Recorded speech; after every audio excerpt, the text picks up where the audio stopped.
everyone, it's Frankie-Lou. I'm coming to you today from the kitchen of the Grow Together Homestead, where I'm setting up to prepare some beautiful Roma, really firm Roma tomatoes that I'm going to make into one of our family favorites, which is a smoked sauce. It started out as a pizza sauce that I adapted from this book here, the Harris Farmer's Almanac, a couple of years ago. And I've changed it a little bit, and I'll explain that, but the basic recipe is the one from that, which I have added a smoking component to. I'm going to show you what we're working with here. I've got about 14 pounds of these gorgeous Roma tomatoes. They're really firm, and I find that when I adapt this recipe, it really depends on the amount of moisture in the tomatoes, how much I'm going to actually get out of it. And it's going to be approximately, for a half pint jar, about a pound of tomatoes, more or less. But it differs in the tomatoes that you got. But I have some lovely ones here. Ooh. And that's about 14 pounds. And so I'm going to core these first, and then we're going to take them out to the barbecue, and we're going to sear off the skins. It's a really, really fast way to deal with getting those skins off.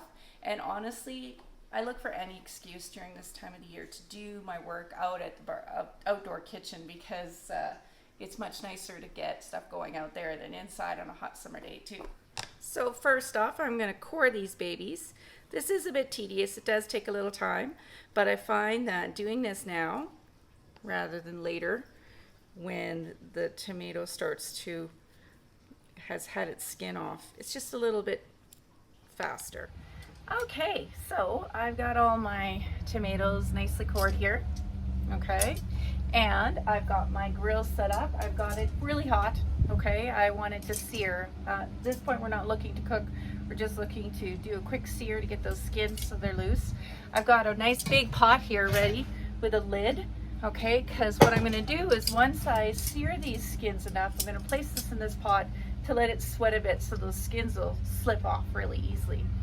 Okay, so working in batches, you want to get your tomatoes on the grill.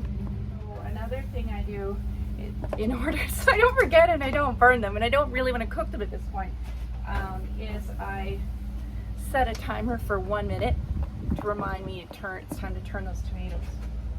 Okay. All right, so I got about half of them on there. And by the time you get that first half on, it's depending on the size of your grill and the number of tomatoes you're doing, it might be time to turn them. Yeah, see? So you want to turn them when you got that nice blackened sear on it. You're maybe going to have to turn these 3 or 4 times in order to get that sear evenly around. They smell really nice while they're doing this too. You're getting that nice caramelized flavor, and that's one of the things I like. Even if you did choose not to smoke this step alone adds a lot of really nice flavor, caramelized, yummy, seared goodness, okay?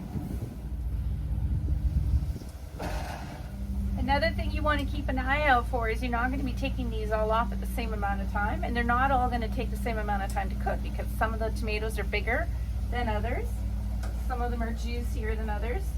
Your grill is going to have different hot spots, so it's important to really keep an eye on it. Okay, I can see that some of these are getting ready to come off. You can see the skin is splitting all over, so it's going to go in this pot. And I'll keep putting ones in as they're ready. That skin slipped off without me even trying. Okay, I'm working on finishing off the second batch here. The skins are coming off nicely. Okay, they're searing up. Now check out those tomatoes. Those are beautiful, aren't they? So I'm just going to put this lid on it. Okay, so I've been letting my tomatoes rest here for a bit, and they are starting to get a little cool enough that I can actually touch them. So what I'm going to do is I'm going to break them up a bit in my handy dandy blender. As you can see, these skins, they're coming right off now, right? It isn't hard at all. And so as I take off a skin, I'm just going to pop it directly into the blender I have washed my hands before I started this. Okay. Okay. All right. You can see I've got a nice blender full here of beautiful Roma tomatoes, and I'm gonna just give them a quick whiz. Okay, they don't need to be completely saucified at this point because there's still a lot of cooking that's going to happen. After I smoke, I am going to continue to cook this down in a pot on the oven as well. Okay, the smoking is just to add flavor because I do want to make sure that I've got this so that it'll be nice and safe for canning as well. So the smoking is just adding flavor, then I'm still going to cook it after that. Okay, so you can see how I've broken the tomatoes up a bit, so they'll smoke nicely. Okay, so you can probably see here behind me, I've got my barbecue going, smoking, very, very low temperature, and I've managed to get 3 nice trays here of the tomatoes going. I'm going to have to rotate them I'll have to change those chips if I want this to smoke for about an hour, maybe once or twice. Whenever I do that, I will rotate the trays so that the smoke is even. I haven't placed the only heat that's being generated right now is from my smoker tray over here. So everything's over here. I want indirect smoking happening, not cooking right now. Just taking on some flavor. So let that go for about an hour. Okay, so we have smoked our lovely trays of tomatoes. All right, which have also had the skin seared off of them. So there's a lot of flavor in there. I ended up smoking mine for about an hour and 15 minutes because I didn't want to waste. I still had a smoking tray that was smoking.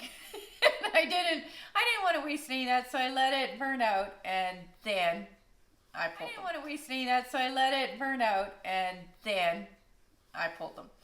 I'm gonna add 7 teaspoons of olive oil. Okay, so I've got my sauce simmering here. I'm going to show you in just a second.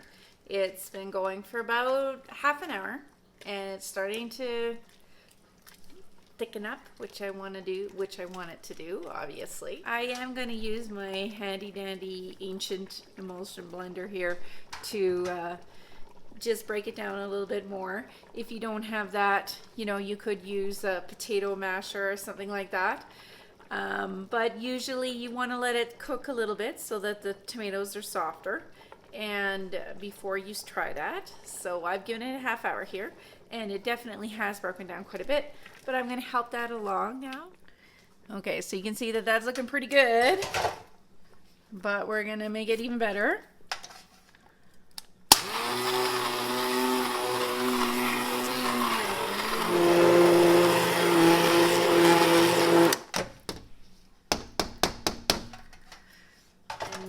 I like my sauce to be chunky yet saucy. Okay, I want to give it a little bit of texture, so I've left it at that, and I'm gonna let that simmer until it's super thick, probably about another 15-20 minutes, and then we're gonna can it up, and I'll show you that when we get there. All right, we're at the home stretch now. I've got my hot jars that I've taken out of the oven where they've been sanitized and then been kept warm until I need them. I've got a nice thick sauce here that I'm going to put into them. I have some lids sitting over there in steaming hot water ready to be put on these jars, and my hot water bath outside is ready to go for one. This is mostly tomatoes, okay, so it's quite acidic, but we want to ensure that we're not going to be allowing anything to grow in these jars until it's time to eat. Even though we're going to be sealing them, we want to ensure that it's safe. I do like being creative, but I also like safety. So what I do is for each of these jars, I add a little bit of acid prior to actually canning. Now there's 2 ways of doing that. You can either use lemon juice. It's a pretty good alternative for doing that. I'm going to use citric acid because I happen to have a bunch of that around here today, and it's a little easier to measure it out.